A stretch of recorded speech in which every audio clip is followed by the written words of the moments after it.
Hi, everyone. Thanks for joining me. My name is Mike Volkin, and today I'm going to talk to you about attracting, converting, and keeping clients, the three pillars for six-figure success. So let's go ahead and dive right into the content. Before I do, I have to say who I am. So I'm not just some schmo off the street. I am a lead instructor of freelancermasterclass.com. I am a serial entrepreneur. So I've built and sold a few companies. I've been in the Army. I have a few degrees. One of them's a master's degree. All this stuff doesn't matter. I've written some books, and I'm currently on the homepage of Upwork. What does matter is that I've been freelancing for over 15 years now, 10 full time, and I've made a couple $1 million freelancing, and I've closed over 400 contracts. And the reason why I say that is because I have the experience, and I've also had a lot of trials and tribulations over the years that I want to teach you how to avoid some of those pitfalls. And today I'm going to show you how to attract, convert, and keep clients without having to deal with all the issues that I dealt with along the way. So I'm going to hopefully fast track your success. Okay, so let's get into it a little bit. I'm going to talk about attracting first.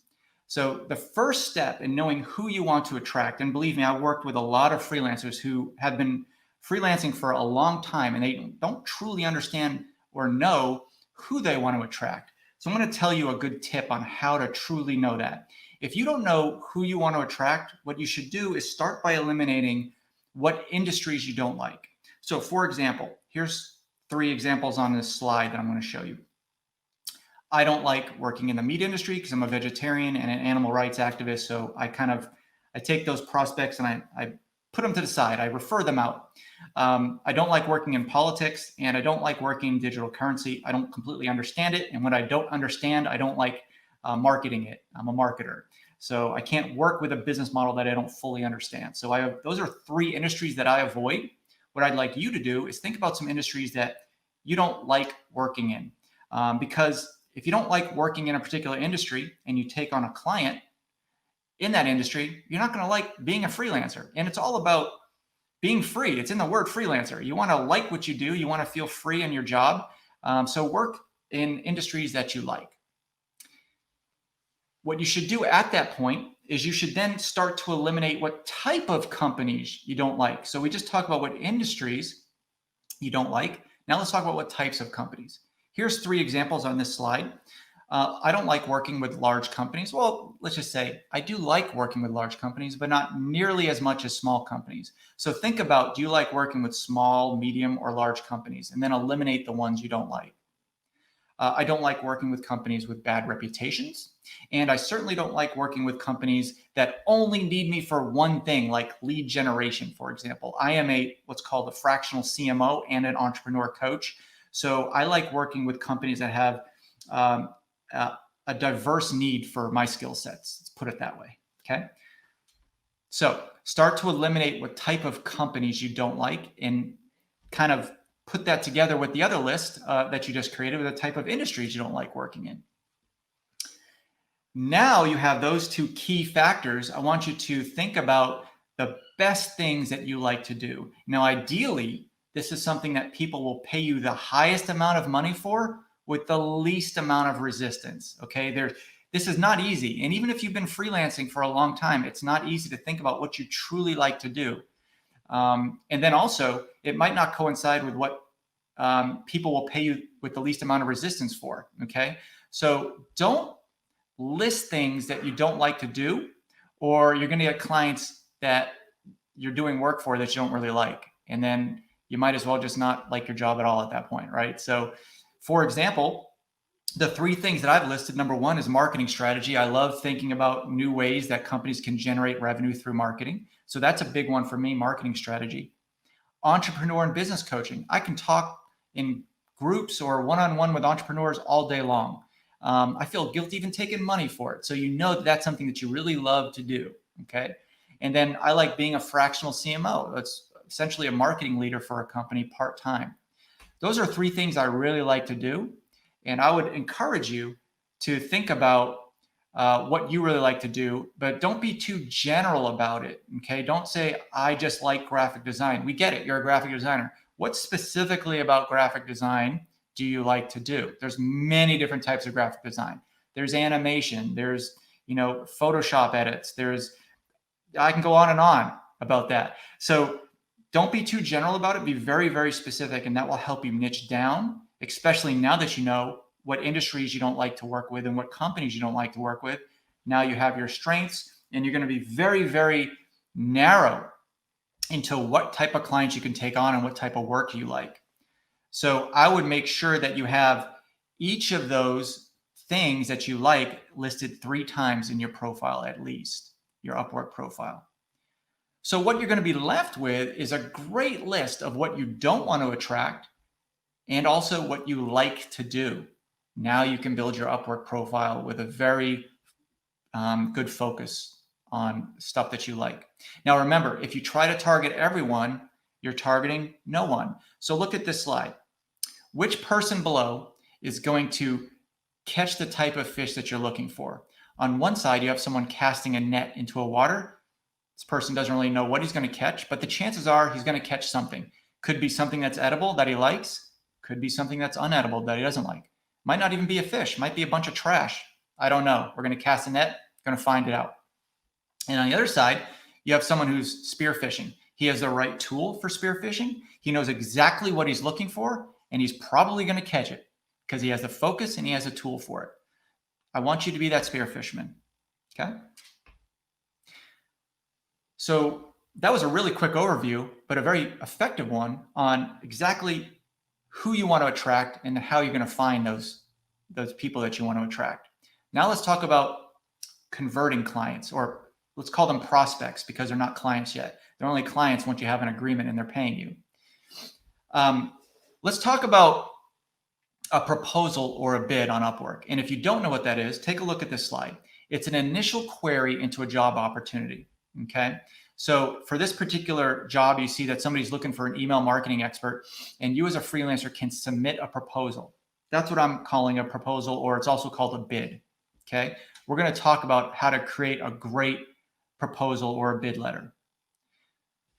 So I've done lots of stats on Upwork. I'm trying to quote unquote crack the algorithm. Okay. I know what works and what doesn't work. I know what the algorithm what factors will front load your profile. And I'm going to tell you a couple of key stats here. Number one, bids under 100 words convert 27% of the time. And bids over 100 words convert 24.3% of the time. You might say, Mike, that's not that much. 27 versus 24, it actually is. Can you imagine? That's actually an 11.1% increase. Can you imagine get 11% more responses on your bid letters? That could be game changing for you. So keep those bids short and sweet, under 100 words. And the other stat I want to share with you is bids with a video convert 31% of the time. Bids without a video, 25.9. Again, you might say, Mike, that's not that much. It is. It's a 19% increase. A 19% increase in your bids going out with people responding, wanting a phone call or a discovery call for you. That's pretty powerful. You might say, Mike, how do you put a video in your bid letter? I'm going to show you. All right. There's tools for that. But before I show you, let me show you the components of a great bid. Okay. Probably the biggest error I see when freelancers are applying for jobs is that everything is just copy and paste generic. You can't even wonder if they even read your job profile as a client. Okay.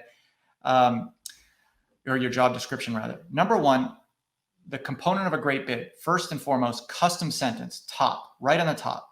Custom sentence that specifically references their project. So you're letting that person know that you actually read their job description. Second sentence, tell them who you are and who you've helped. Okay. And of course, who you've helped should relate to their pain point of why they're posting that job. So if they're looking for an email marketing expert, like in that example I showed you, you're going to be referencing that in that who you've helped section. Okay. And that section, quote unquote, I just referenced is a sentence or two. Okay. And then the third part of your bid letter should be appealing to their needs and their pain points. Tell them the work that you like to do that provides commonality into what they're asking. And then the fourth section should be that custom video I referenced, and we'll go over that in just a second. And closing section, keep it short and polite. Give them 2 times to set an appointment with you. And I'm going to go over why you give them 2 times in a minute. But do you understand this flow? There's 5 key parts there that should happen in that order. that psychologically gets the person to understand and give trust into what you do, shows them your expertise, gives them a personal video, and then gives them 2 times to set an appointment for you. There's a very structured way that exists for a reason in that order. So what I want to do is I want to go through the highest converting bid letter that I have, and I've tried 644 variations. I test everything. I'm a former scientist. I have a degree, 3 degrees in science. Every one of those degrees had me do excessive testing on every component, and I've carried that testing knowledge out to my consulting and freelancing business.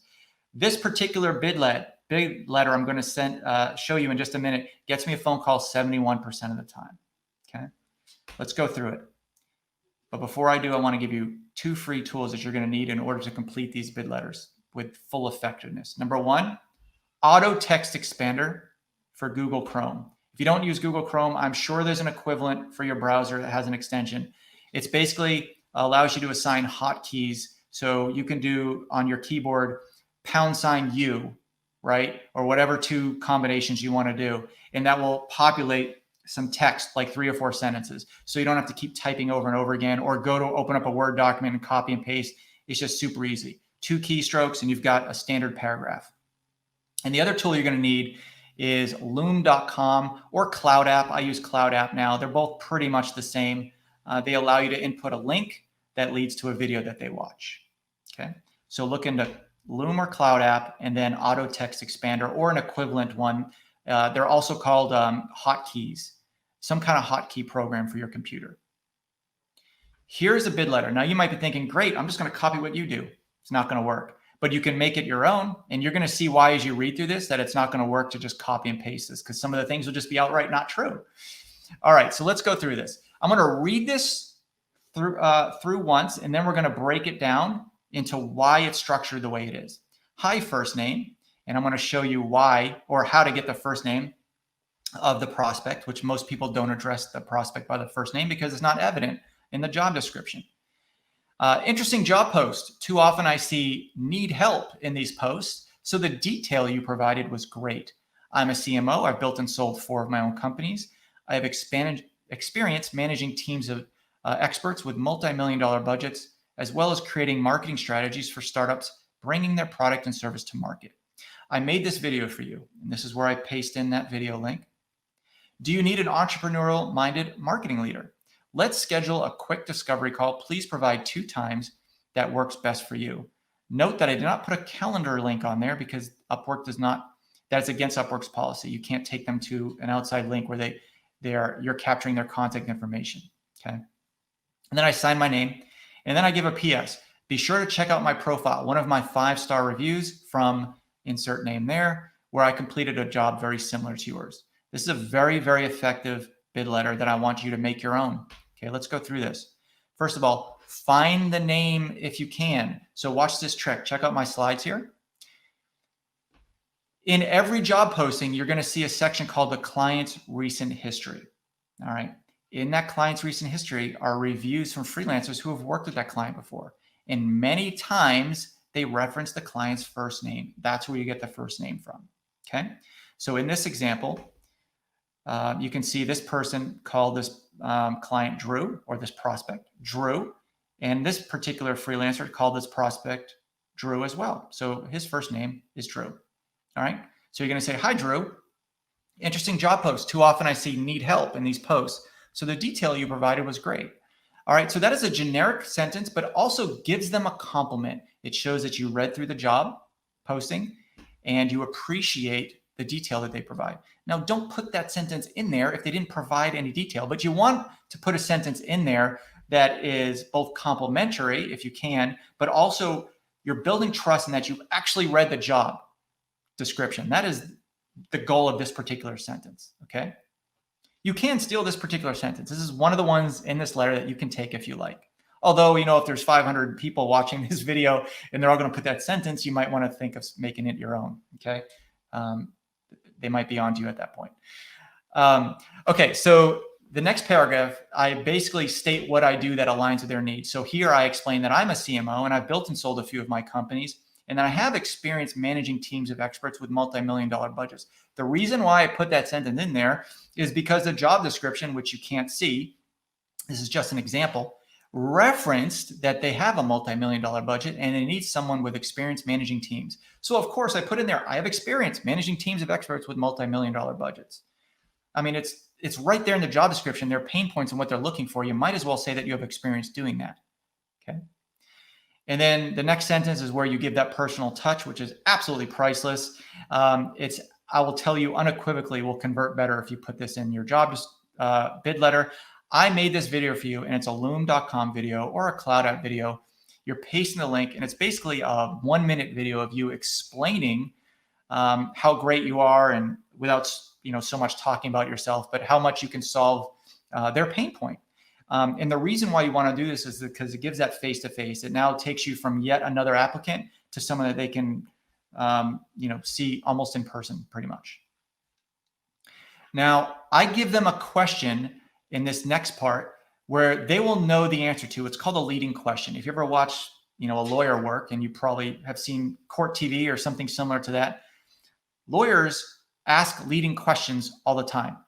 A leading question is something that that they know the answer to, and it's easy to answer. So it's either like a yes or no question. All right. So do you need an entrepreneurial-minded marketing leader? In this particular case, the job description specifically said, we need someone who is an entrepreneurial-minded marketing leader.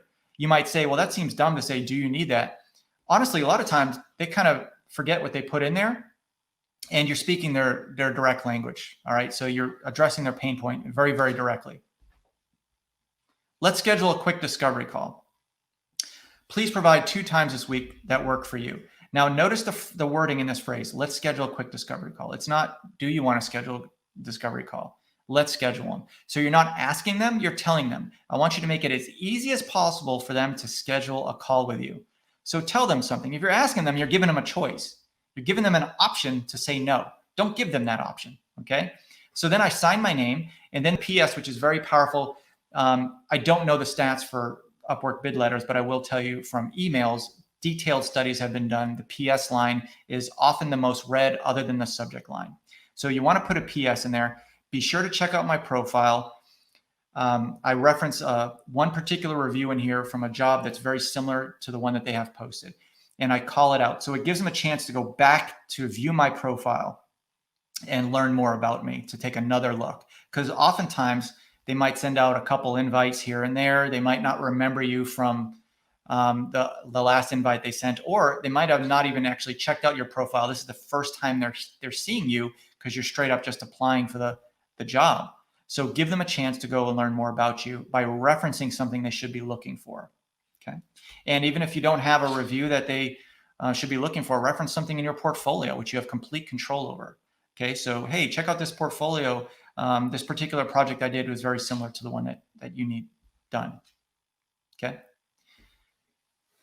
Now, get that invites. Invites are like printing money. These are people that literally want you to talk to you right now. Okay. So invites are absolute gold. What is an invite? Well, you can see here, there's a big green button on the right-hand side that says invite to job. This is what a client sees after they post their job. This is one of the opportunities they get to invite a freelancer to a job. They might have come across your profile and they'll see that green button on the right. They'll also have a big section after they post a job that allows them to invite freelancers by doing a keyword search and filtering the right countries and price range and whatnot. That is also an opportunity for them to invite you to a job. But this is where they actually do that, is in the green button on the right.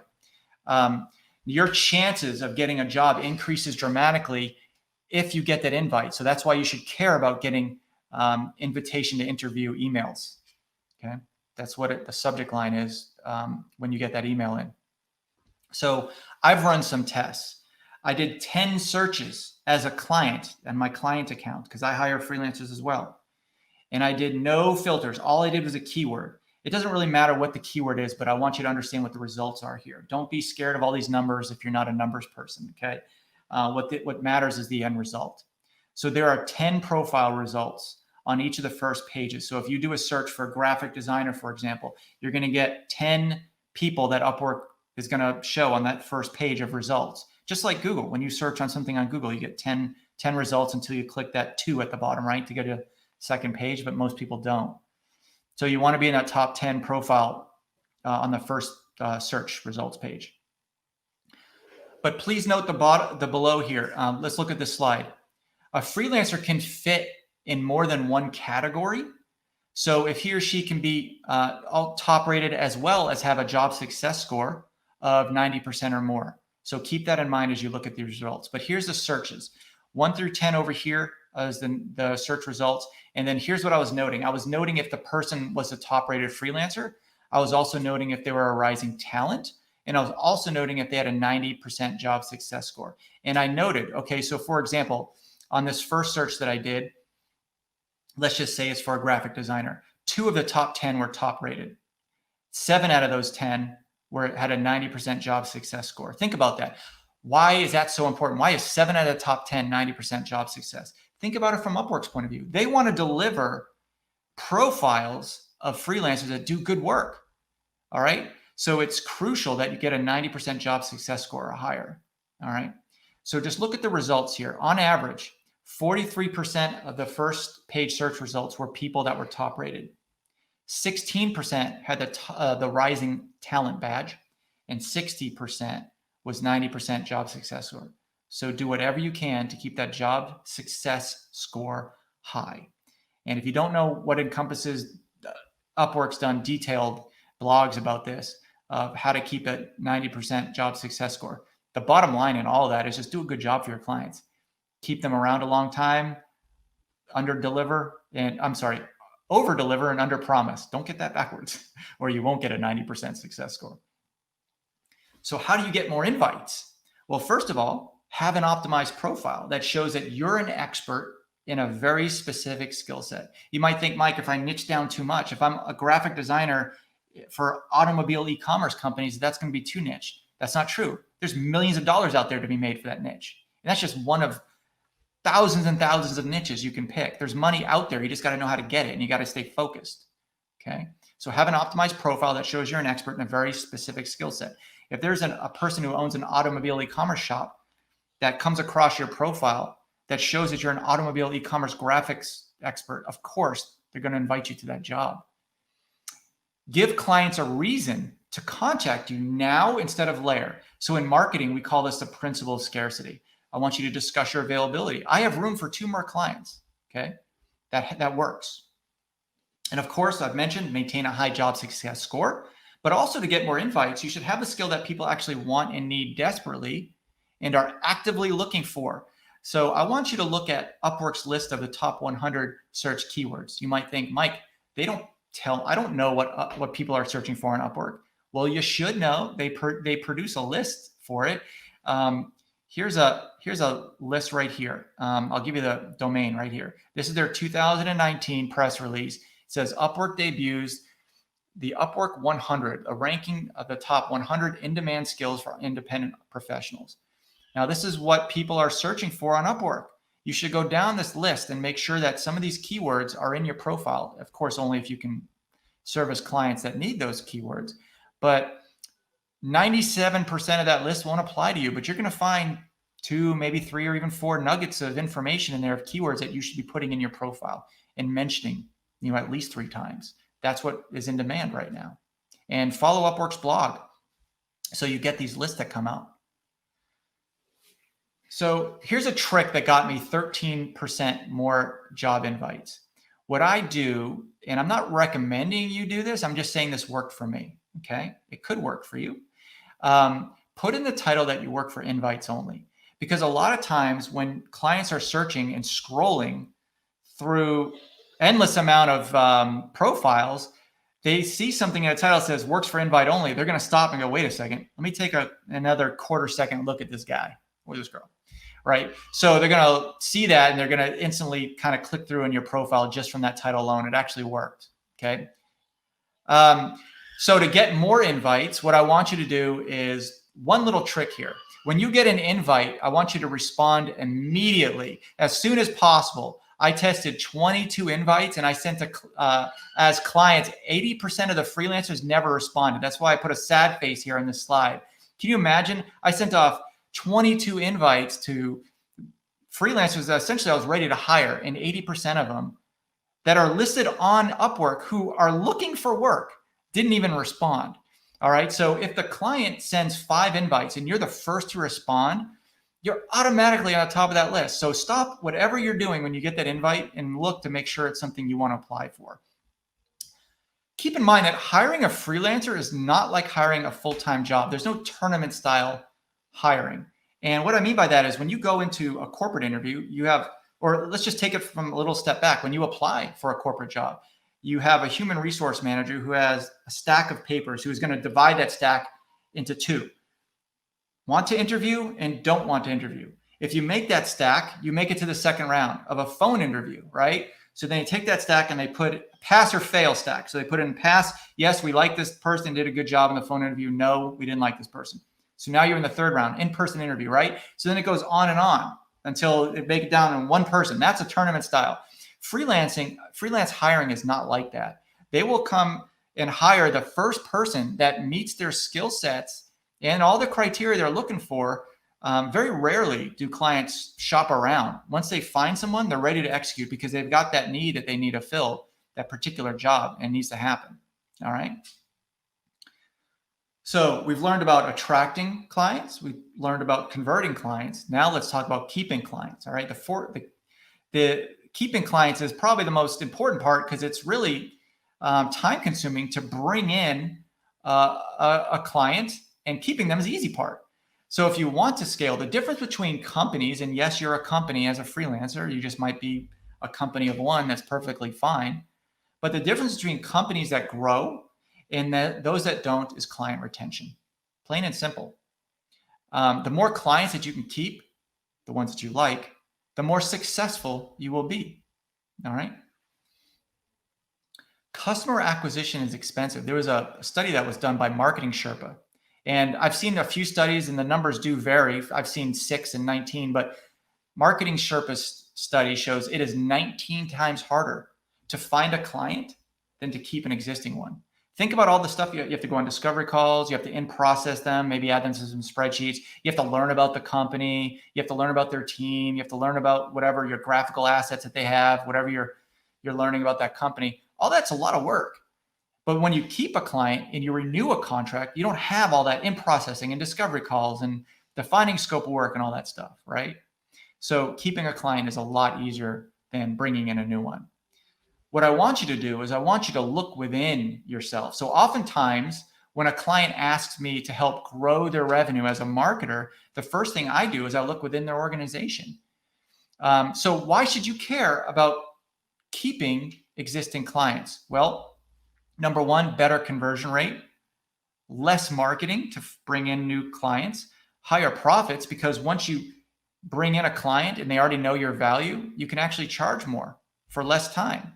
All right. And then lower costs as well. We always, we talk about the costs of bringing in clients, not just on Upwork, but on other platforms, whether it's through paid ads or LinkedIn or personal network, all that costs money. All right. So just look at this stat over here. Why do customers leave companies? And again, you should be considering yourself as a company. The number one thing, forget about all these up here, but the number one takeaway for this is look at this slide. Customers believe you don't care about them. How easy is that to keep a customer? It's not even about their skill set. It's about giving them the communication that they deserve and need for you to do a good job. Even if you do a bad job, you still have a chance of keeping that client with good communication, because that's really what clients care about. Moreover than anything is you communicating with them in a great way. All right. You can get trained. Sometimes clients are willing to keep you around for a longer time if you do great communication. But if you have poor communication, whether you do a good job or not, you're not going to be sticking around for very long. Clients don't tolerate that. So how do you keep a client with good communication? Number one, you have to understand your intentions. Whenever you speak to a client, it should be in the client's best interest, not yours. A lot of times freelancers are kind of selfish into what they're asking. They're asking for extensions. They're asking for them to do something that is a procedure in their business and not the client's business. So understand your intentions and always have your client's best interest in mind. Think about that. Okay. And then meet expectations. Are you meeting or exceeding your deadlines? Whenever I create deadlines for my clients, I'm always putting in what I call a fudge factor of 20%. So if I think something's going to take me 5 hours to do, I'm going to say it's going to take 6 or even 7 hours to do, because things happen, you might lose power in your house and won't have access to the internet. Something might happen. I can list 5 or 10 different things, which will cause something that's out of the ordinary, that will cause a delay in what you're doing. So always exceed your deadlines by putting in that fudge factor. Okay. And then this is really important, guys. Be honest. All right. Are you communicating honestly? Like, I had a freelancer the other day who just disappeared on me for like a week, didn't respond to emails. I didn't know where she was. And she's like, well, I went on vacation. Okay, well, great. Well, tell me you went on vacation and just let me know in advance. But honestly, what she told me later was she wasn't really on vacation. She kind of tripped herself up, is that she just got too busy with other work.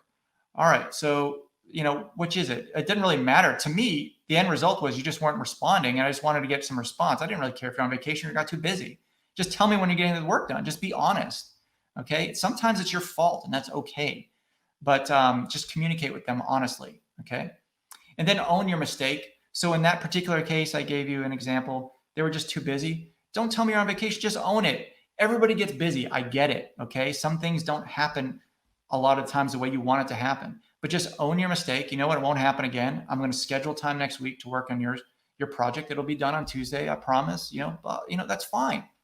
I'm not going to fire you over that. I'm not going to get rid of you. So just own your mistakes and be honest about them. Okay. Mistakes happen. Reasonable clients understand that mistakes happen. Okay. And then respect, encourage mutual respect. Your clients will appreciate you not being a punching bag. And, I don't want to say don't text with clients, but this is one of the main reasons that I don't text with clients. I don't use WhatsApp or Skype or all those other programs that require, especially Slack, that require instant gratification, I guess the way to say it is through communication instantly. I don't do programs like that. Like, it might make me sound old school, but what is the one difference between email and text with a client? When someone emails you, they know that it's in your inbox. When someone texts you, they're expecting an immediate response. All right. So forget office hours, forget emails.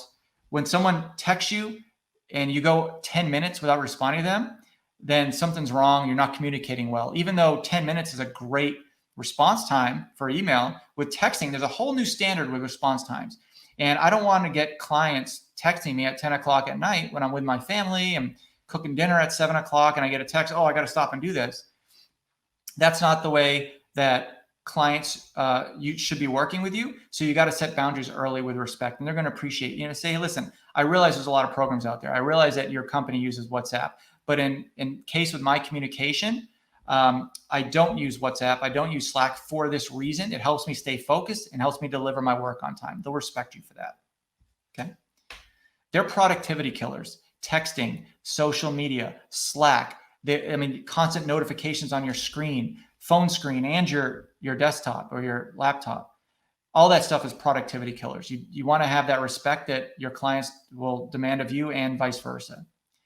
And then also, in terms of like keeping clients in terms of good communication, being polite is huge. Don't be overly polite. That's a little annoying. But then don't go without your pleases and thank yous. Okay.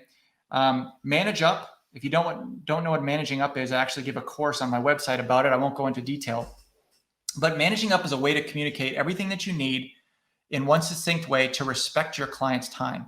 Here's an example. Going back to a freelancer I just recently worked with. She was starting to do some website edits for one of my websites, and she kept asking me questions, hanging on email like it was a chat line. It's like, okay, do you want this over here? Okay, do you want this graphic and this text on this page over here? It's like, you know what? Just gather all of your questions and just ask me in one email. All right. I don't have time to keep stopping what I'm doing to answer your questions. So managing up is an efficient way to communicate. And if you understand how to do it, you'll be able to keep clients way longer. Okay. Google it. There's a whole, there's lots of blog articles about it. I teach a course about it. There's YouTube videos about it. If you don't learn it from me, learn it from somebody. It's a very valuable skill set to learn. Okay. And then be punctual. This is a huge pet peeve in my book. Time is everything as a freelancer and consultant. You bill per hour. So have respect for their time. And when they're on time for meetings, Please say, thanks for being on time. That little sentence shows that you respect time and you're also complimenting them. Thanks for being on time is a very powerful sentence you can say to your clients and prospects. So they know that it's appreciated and you both have time that's, it's a mutual respect. Okay. And then show all of your skill sets. Many times, clients only hire you for a very specific job and they don't know your other talents. So I use this example a lot as I had this graphic designer I was using for a very long time. I didn't know she was also a copywriter. She wrote a book. So I was telling her one day, just randomly, I take your graphic designs and I put them in my blog post. She's like, oh, who writes your blog post? Oh, some copywriter. I had to find a new one. I'm not, 100% happy with her. And she does okay work. She's like, I'm a copywriter. And she's like, that's actually what I do most of the time. I'm like, what? I never knew that. I've been working for 2 years. And she's like, yeah, I have this comment on your blog and this comment. And we started talking and she's a fantastic copywriter. So now I have her doing all of my graphic design and copywriting work. And she never told me that because sometimes when freelancers or when clients hire freelancers, they don't know your skill sets. They have a laser focused vision on who they need to hire for that skill set. And they don't bother to know like the full scope. They don't actually see your resume. All right. So be sure to let clients know all about your skill sets and what you like to do. And then it's very important to keep clients a long time. Ask for feedback. It's a great lead-in question, not only to get that Upwork 5-star review that you want, but also to ask for more work. So you ask for that feedback after you deliver a particular project. Did you like what I delivered to you? I hope it met your expectations. Would you mind providing me with a review on Upwork? And they say, yeah, no problem. 5 stars. I love what you did. Oh, great. Thanks. You know what? Do you have anything else coming up in the future? So many freelancers are afraid to ask for work. They feel like they're a salesman or something. But I'm telling you, once you start asking for work, a lot of times clients don't know or think about work when they're working with you. They might not, it might slip their mind. And then 3 months later, they'll try to remember your name. Oh, that graphic designer who did work for me, or that SEO person what was his name? But if you're asking for it, you know what? Now that you think about it, I do have something coming up in a month. How about we start prepping for this work today? That's perfect. A lead in is asking for feedback will get you that future work. Okay. Now it's very important. Don't create a dependency. Many clients say that they want to help. And this is what I mean when I say dependency. What a client really wants for you to do is do the job that requires as little of their time as possible. Clients might want to say that they're helpful. I do this too as a client. Yeah, I'm here for you. I'm here for you as a secondary option, but what I really want is for you just to do the work. I don't want to know how the sauce is made. I just want to taste the sauce. Okay. So don't create that dependency of needing them every hour or asking them questions. Say, as a freelancer, you should definitely ask the questions you need to do a good job, but don't create that dependency. Okay. And then I also want you to adapt. As a freelancer, you have a certain way of doing things, but when your client's business has a different way, show them that you'll adapt. For example, if you use maybe a certain project management platform like Asana or teamwork.com to keep all your tasks organized, don't ask the client to come into your platform unless they want to. They might say, hey, we use Asana. I know you don't. Would you mind, coming over to Asana? And they say, yeah, you can say, yeah, let's go ahead and do that. So adapt to them, not to the point where it's going to take you off track or off focus, but if it's easy enough, if their team is succinct enough to use a certain platform that you should be on in order to keep a client and to show your value, absolutely adapt to what they're doing. Okay. Now, there's a fine line in there in terms of communication. They might say, I'm on WhatsApp. All our team is on WhatsApp. You should be too. You might say, with all due respect, I can't use WhatsApp because I won't be able to deliver my work in time. If it's jeopardizing the work that you're doing for them, then no. Or you could compromise, and I've done this before. I don't usually use WhatsApp. I'll do it, but in respect of my productivity and my time, I can only check WhatsApp once a day or twice a day at noon and on 5. Then that's a good compromise. And then make and show your impact. If you create an impact, show it. Here's a perfect example. A graphic designer came to me the other day after completing work a month prior. He's like, Mike, I was checking your stats. The work I did for this particular client, the only thing that's changed was the new graphics that are on, and conversions increased in this page 2%, which represents an extra $32,000 in revenue. Okay, so this graphic designer took the time to look at the stats, understand the increased value that their work did, and now Well, the graphic design work you did for a few $100s created $32,000 more revenue for my client. I'm absolutely going to bring that to my client and tell them that. So if you can have measurable impact, especially in terms of dollars, but in terms of time saved as well, that's a big one. Saving time and making money are two big things in business. If your line of work can show that data, that impact, you should absolutely show it. Go that extra mile to show that value, because now instead of paying that graphic designer $50 an hour, I have no problem paying that graphic designer $100 or $150 an hour if they can generate tens of thousands of dollars or more revenue for my client. Okay. Make your schedule open. Few things piss off a client more than being out of the office without you telling them. I gave that example of that prospect the other day who just disappeared on me. Now, she said she was out of the office, but that's a different story. She wasn't being totally honest with me. But the bottom line is, if you plan on going away for a few days or even one day, if you plan on going out golfing for a day, which is what I do. Sometimes I play tennis all the time. Sometimes I'll golf. But I'll tell a client, listen, I'm going to be gone out of the office. You don't need to tell them what you're doing unless you want to. I'll be gone from 8 a.m. to 3 p.m. Please do not expect an email from me for that time. I'll get caught up by the end of the day. All right? So make your schedule open. And the last point here I want to say is under promise and over deliver. Don't get that backwards. Don't over promise and under deliver. Under promise and over deliver. It's an old business saying, but it is so true. Put a fudge factor in everything you do, from proposals, the time it's going to take you to deliver something, the cost it's going to take you. If you under promise and over deliver, you're showing a huge amount of trust and respect and honesty to your clients. And that's just a massive, fantastic way to keep clients longer. Okay. So in closing, go to freelancermasterclass.com if you want to learn more about what I teach. I hope you learn more about attracting clients, converting prospects into clients, and keeping clients as long as possible to show your value. Again, I'm Mike Volkan. Thanks again for joining me.